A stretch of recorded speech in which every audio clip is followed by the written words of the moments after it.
crois qu'on a, en quelques années, changé de monde. Et que ce qui se passe en Afrique en est une preuve. Hier, il n'y a vraiment pas longtemps, l'Afrique, c'était un problème. Hier, la France y était toute puissante. Et hier encore, les Franco-Africains faisaient peur aux régimes politiques locaux. Et puis aujourd'hui, la croissance est là, presque 5% en 2013 en Afrique subsaharienne, plus de 4% en Afrique du Nord. C'est cruel, quand on voit ces chiffres, de se souvenir que c'est 1,6 en Europe sur la même période. Les entreprises africaines ont besoin de vous, de tous vos talents. Et bravo pour ce que vous faites au Club Efficience pour faire rencontrer les talents, pour toutes ces initiatives que vous prenez. Et puis la France a besoin de vous. Elle a besoin de vous en Afrique parce qu'elle perd des parts de marché partout là où elle était forte. Elle a besoin de vous d'ailleurs aussi là où elle n'était pas présente, parce que malheureusement c'est souvent là où la France n'était pas présente, en Afrique non francophone, que la croissance est la plus forte, au Nigeria, en Angola, au Kenya. Oui, on a changé de monde.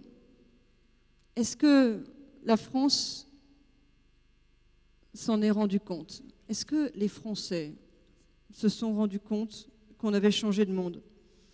La mode est à la nostalgie. La nostalgie se vend très bien en librairie en ce moment. Si vous voulez écrire un livre sur la nostalgie, vous avez des chances de faire un succès de librairie.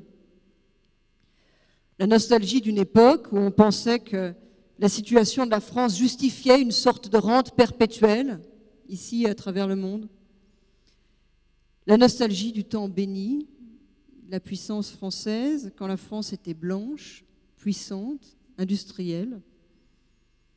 Et ceux qui se laissent aller à cette tentation ne se rendent pas compte qu'ils font de la France un astre qui brille encore, mais qui peut-être est déjà mort.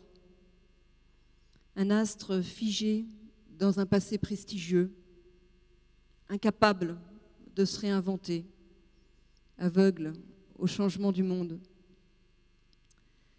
Il y a une très belle phrase dans les Mémoires d'espoir, la préface des Mémoires d'espoir du général de Gaulle, qui, comme vous le savez, ont été écrits tout à la fin de sa vie.